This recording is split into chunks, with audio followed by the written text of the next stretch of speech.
This is the AI Music Revolution, brought to you by JG Beats Lab. JG Beats Lab is a methodology company for serious musicians working with AI tools. Not tips, not hacks, a complete system for getting consistent professional output from platforms like Suno and Murica. We call it the unlocked system. The framing is simple. You can be a vending machine operator, pressing buttons and accepting whatever the AI gives you back, or you can be a director, understanding the platforms well enough to get exactly what you want from them. Lane 2 work, human-authored, AI-assisted music creation. That's what this show is built on. Here's today's episode.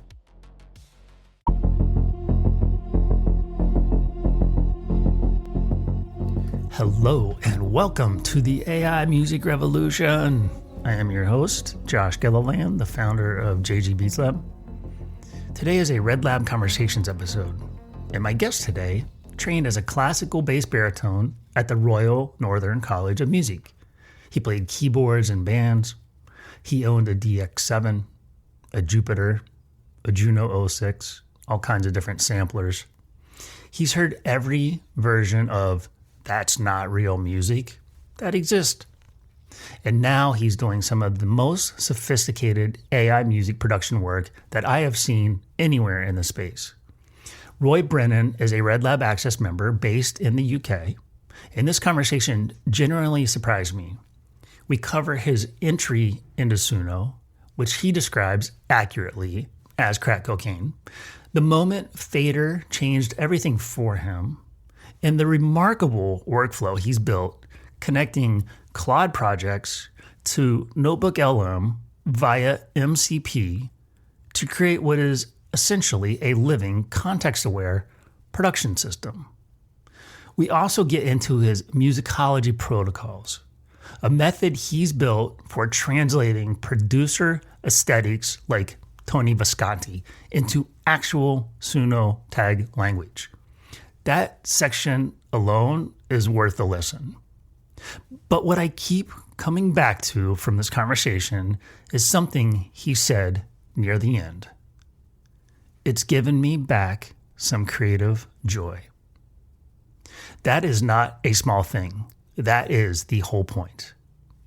Here is Roy Brennan. Roy, welcome to the podcast. Thank you for joining us. And let's start pretty simple, straightforward. What is your background leading to this moment where you've been experimenting with AI music? Do you have a musical background, musical history, or what does that actually look like in your world? No, it was a vanilla sort of music background at first, but obviously that's going back, back in the mists of time, so to speak.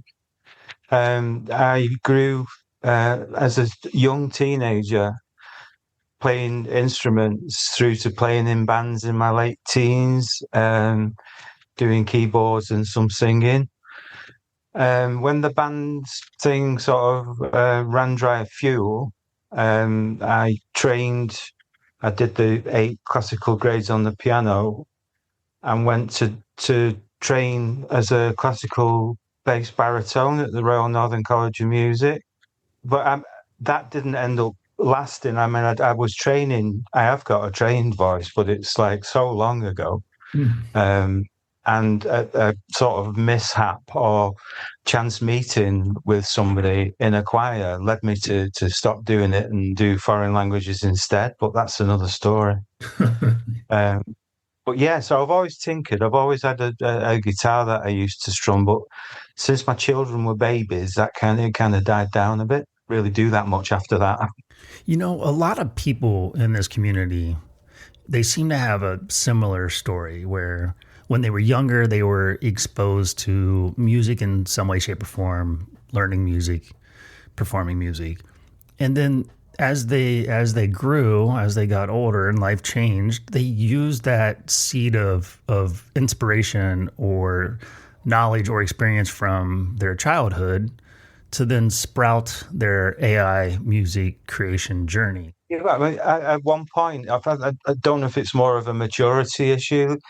You have this old I'm a musician sort of mentality. When you're younger, it's almost like a badge. Or now I found that trying to create was it was just impossible, with band members, with egos, with I guess I matured quickly once I had a family and just like, I'd rather not call myself a musician, but somebody who is passionate about music because I no longer had the compulsion to play. Without a doubt, there is a lot that goes into the creation of music that is above and beyond the actual, creation of music.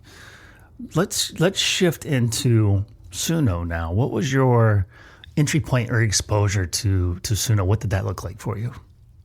I was exposed to sort of the chat bots first and spent a short while building what I'd call augmented role projects in Claude and ChatGPT. That is to say, how can a machine or an AI tool not replace you, but create like an augmented version, a more organized version, a more rounded thinking to the way that you approach your role. So it's to augment the efficiency of a job role. I discovered Suno just because somebody said, you've got to hear this. It was one of those, it's wild what the type prompt in and a song comes out kind of vibe. I wasn't sort of so taken with it at first that I jumped straight in and subscribed or anything like that. But it wasn't long before I did try it for a bit, and it's like crack cocaine. Everybody knows that, right? But it's hollow without any sense of purpose or meaningful direction and structure. There's only so many tunes that you can actually do and sit there waiting to think, does somebody like it or not like it? And this is the key thing with Fader. It was a little bit like a Sidewinder missile that woke me up to something I kind of must have known at some point, and that's the structure. A song is meaningless if it's got no purpose and intent. You need and have to have something to say. The moment I used Fader, that was the moment that I just got obsessed with Suno, but only within the context of doing it the way that I've decided to pursue it. Thrilled to hear that was your experience with Fader. That is definitely the vision that I had behind it. And it's why I put a lot of horsepower into what I'm doing with Fader. And speaking of horsepower, I know you are also putting in a tremendous amount of horsepower behind the work you are doing to evolve this space. Yeah, well, obviously, I always wanted to have a partner project to sort of help. I use notebooks. I've used them for a while, but more as like a deep dive kind of interactive manual. I'll give you an example. If I wanted to use a new music tool and I knew nothing about it, I'd stack the notebook with the manual, with YouTube sources, with books, whatever I could find, and do a master persona from inside of the notebook so that it would advise me as I was trying to learn to use the instrument. Yeah. Having built projects and not got as far as I would have liked to in ChatGPT, a friend suggested trying Claude, so I did and tried to build the same thing. But I'd build projects, but they weren't linked together in any way. I built a project to do Suno prompting, or I built teach me to better prompt. That also had one help me get ideas out and do lyrics and stuff, but they weren't actually linked together. And one of the main you mentioned in your email about MCP. Mm-hmm. Well, MCP is just like a telephone wire from the Google NotebookLM, so that the other AI can take information across the pipe and use that information live. But I was struggling very much to keep context in sessions because it was a manual. First of all, you had to ask the AI to give you a session export or the contents of the chat in a downloadable file. Mm-hmm. Then you'd download it. And by the time you download it, even if you're only dealing with one project, you've got to upload it to start the next project. And over weeks and months, you could have a download folder And if you've only got one project, it's very, very complicated. But if you've got 3 or 4 different projects, you don't know which is which context. So on the one side, I already knew about Notebook LM, and I was very much deep diving, creating an AI music project inside of Claude that had a couple of different projects involved in it. And it was just reading an article one day, because although I did say I was a techie, but not in recent years. So the technology, it moves on very fast. But I read an article that was explaining how a user had linked Claude MCP with NotebookLM and said it's like a god. It's an information or knowledge god. So after reading the article, I braved it and installed the MCP inside of Claude. And that was really served as a catalyst for a lot of things that have come since, because the Claude project can now, if I've got a notebook with 100 Suno sources in it, all different manner of different things from prompting, but it's rammed to the rafters with knowledge. And the Claude project has also got knowledge. Well, the Claude talks to the notebook and can access the knowledge in the stack in the notebook real time. And also the problem I discussed a few moments ago about context is gone. Now at this point, with it hooked up to all the projects, it's got instructions that say at the end of every session, push a session export to an exports notebook. How cool is it when you can be in the middle of actually doing a song and talking to the AI, but the management of the discipline of managing the human evidence stack, or picking up where you left off with exactly the same vibe, is kind of just baked in. I start off every session with load the session notebook, load the export, and it knows everything that I was doing and what we've planned to do. That has been like a quantum leap, but just one very tiny addendum after it. It's only since the ecosystem post working with Fader, everything in all of those projects had Fader wrapped around the entire, Fader's philosophy wrapped around the entire ecosystem. And so other projects have been built to make sure that I can get more structural discipline and more purpose in because I've loved having worked with Fader. So, I've developed it now where I'm a scatterbrain, but the AI is definitely not. The AI is programmed to keep pushing me in the right way, to keep pressing me in the right direction, to make sure it complies with. It would be defensible if anything ever came of anybody wanted to use it. But I think the most important thing for me, I have to say this straight up, is that it's given me back some creative joy, because there's a structure to it. I don't know if you looked at the map I sent you. I mean, that doesn't even explain it properly, but narrative arcs, for example, the first node, and I put a text version of a book, let's say Altered Carbon, Richard Morgan. I'll put that in a blank notebook in NotebookLM, and the first AI in the chain will actually strip that book of all narratives and narrative scenes that are applicable to a musical art. That's my stage one. Because I've realized that my songs have got so much more meaning since I've been doing it that way. There are so many things that I want to do inside of my own workspace and my own business based on, just hearing about what all it is that you're doing in your world. It's really amazing work.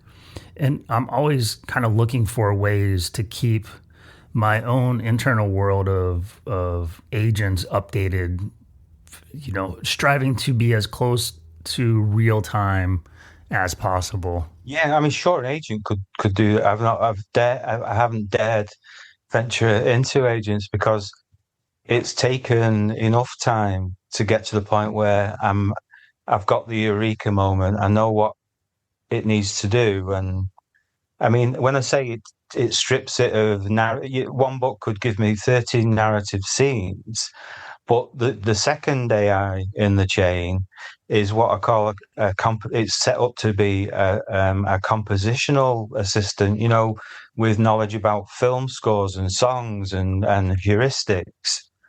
So those scenes or those narratives don't stay as they are. They're not just being ripped from the book to be used for lyrics. Yeah. They go to the second node, which will then suggest a model composer and a model producer that can actually nail those moods in that type of a vibe.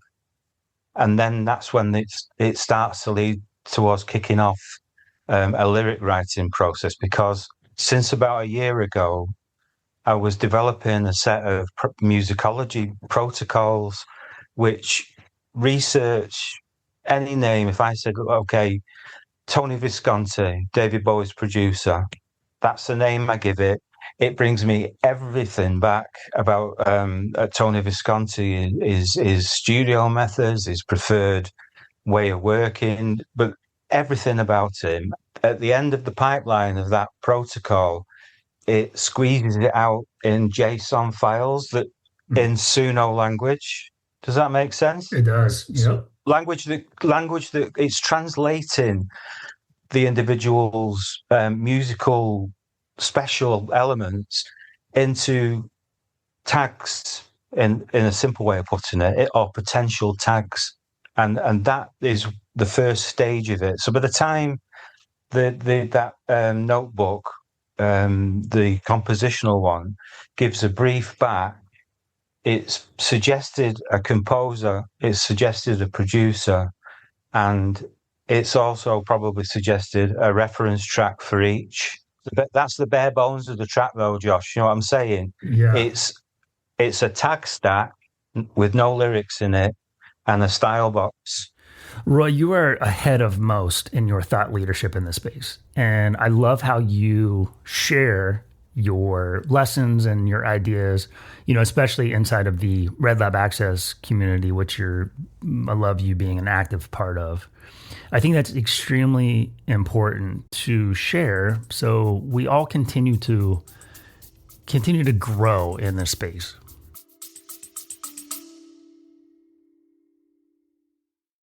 Quick break in the episode. If what you're hearing today is connecting with you, the place to start is the minimum starter kit. 3 books, $27. Make it, release it, promote it. The first book is Unlock Suno, the complete guide. This is the methodology for getting consistent, professional output from Suno. The Suno stack mental mode, persona work, style box weighting, the director's cut workflow. The second book is Unlock Music Rights and Registration. Royalty collection, copyright protection, ASCAP, MLC, Sound Exchange, DistroKid, and the disclosure landscape we're now operating in. Everything you need to actually get paid for the music you're releasing. The third book is Unlock Music Promotion, how to get heard once your music is out there. Playlist pitching, audience building, the platforms that move the needle and the ones that don't. Make it, release it, promote it. $27 at jgbeatslab.com/store. Back to the episode. Me too. I don't ever have a ceiling. I'm not that kind of a person. And to be honest, it doesn't matter to me. I think I put it in one of my posts. If something it really works and really, it's not my style to not share it, if that makes any sense. No, it makes total sense. I'm not doing it for any other reason than the love of doing it. So, like I told you about the Beat Labs notebook. If it does a really good job, which I suspect it actually can right now, then if people want to use it, knock yourself out. If they don't, then that's all right too. If you give these tools like Suno a generic input with no intention, you will most often get generic output, right? But if you go into these sessions with real intention, real intent, and that's how you move beyond the middle ground, the generic world of AI slop. It's got the best of everything because it's got the fader. It's wrapped. It's smothered in fader.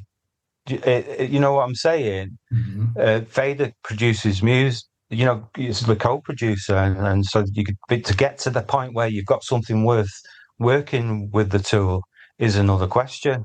But it marries up the best of the Beat Lab thing with the musicological protocols that I mentioned that are like a translation layer Yeah. that will take. I could say to me, I want to do a track, but I want the production element of the track to be like Tony Visconti or Trevor Horn or whoever. Doesn't really matter. That eventually will squeeze out the juice that can be used as tags to tag a song with, and hopefully, or at least to some extent, give it a Tony Visconti style production aesthetic, even if it's not the exact same thing. It's not designed to be, but it's a disciplined way of working with and learning about the music. As you look towards the future, how do you see all of this evolving? Where do you hope this evolution leads to? I think it's a difficult question, a good question. I think there'll be more evolution in the space of AI living in the actual equipment as well. To be honest with you, you know, I wouldn't like the textural, you know, the timbre of the music or the choices, creative choices. I wouldn't like them to be restricted by any kind of paywall model, it's fine. I agree. I don't ever want to sound like someone else, and I don't want people to lose money through other people making AI music. But I'd say if I had to give you a simple answer, there needs to be more Suno, more Agreed. parallel development on the same level. I agree. And I would love to have a dozen of these tools at my disposal so that, I could just use them and experiment in different ways. I think obviously it doesn't appear to be a zenith or a stop point in what it could potentially create. Maybe it'd be nice to see a version of it that could do something a little bit like allow you to apply the tagging in a more knowledgeable way and actually get out what you put in. If you ask for a dry room, if you ask for a dead drum, kick drum, it gives it to you. You know what I'm saying? Yes. It gives you you prompt for a dynamic, it gives it to you. We're not looking to sound exactly the same as somebody else. These are production mentalities, aren't they? I'm That's right. sure if you record yourself drumming, you'll say, I don't want the snare to have that ring. I want it to be tight. I don't want That's the right. bass drum to have that level of resonance. It needs to That's right. marry up with the bass and be a bit more muffled. Now give me clean MIDI files, game changer. Yeah, add that, throw that one in, and I mean, individual drum channels.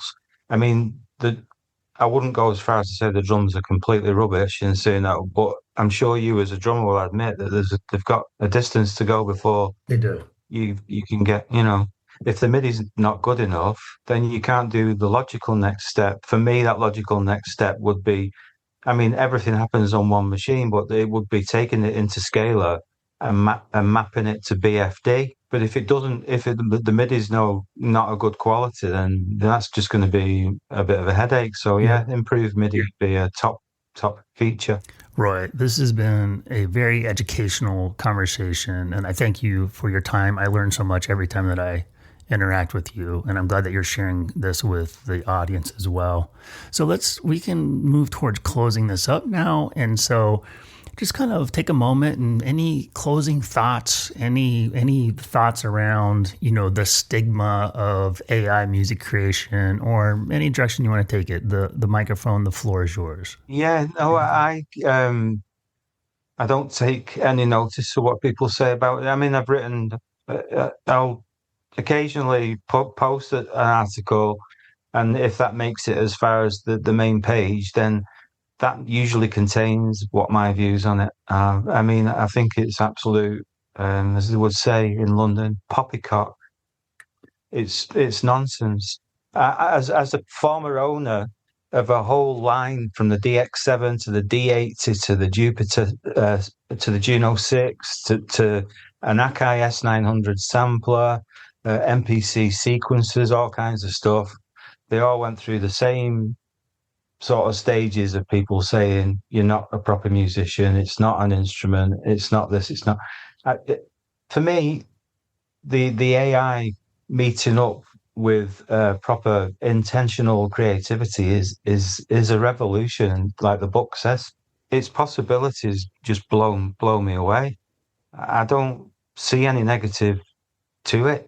It's just, I mean, the reason when I mentioned about the narrative scenes isn't because I can't come up with an idea for lyrics. It's so that I've got templates ready to go, ready to go, ready to go. As soon as I've done a tune, the next narrative scene will have lyrics written for it, and I'm ready to go. I'll go and hunt a golden seed for that. It's keeping me focused and disciplined, and it's also driving me to do it in a way that makes the song sound more meaningful. And that means happy Roy. I love it. When the song's done, song's done, it's done. I'll have a novelty listen, maybe a couple of hours time, have a couple of listens, but that is it. I'll just go straight back and do the next scene because I'm wanting to hunt more personas and learn more about the tool. The tunes themselves are not really something that I'm not bothered about. I love it. I love what you're doing, Roy. And I want to thank you for making us all better at the craft of AI music creation. I'd like to thank you, Josh, seriously, because call it serendipity, but the first book and subsequent use of fader, you can probably see from how I'm talking about it, it's just filtered down into everything. Yeah. I'm not claiming that any of the tools or the devices or what, yeah, but it's getting better. It's getting to the point where you can think this is kicking out something really good, and that has come as a result of the development with fader, taking all the tunes down. I don't post anything now. All of those have come down. No BandLab, no Suno, and I just focus on this and the community, and it's a happy place. That was Roy Brennan. And I want to sit with that closing thought for just a second. The idea that every tool shift in music history went through the same gauntlet: the synthesizer, sampling, digital production, and now AI. Each one dismissed by the people who mastered the previous tool. Each one eventually becoming the new standard. Roy's been on both sides of that line, which is exactly why his perspective carries weight. If you want to follow Roy's work, he is active inside the Red Lab Access community, sharing his experiments, his workflow diagrams, his findings. That's what this community is here for. People like Roy who don't have a ceiling and aren't shy about sharing what works. If you want to be in that room, the link is in the show notes. jgbeatslab.com/red-lab-access. New episodes of Red Lab Conversations drop on Tuesdays when we have someone worth hearing from. Next up, we have Doug Arrowwood, a former law enforcement officer from Louisiana with no musical background whatsoever. 6 weeks into Suno, and a perspective on this technology that I think is going to surprise you. Until then, stop generating, start directing.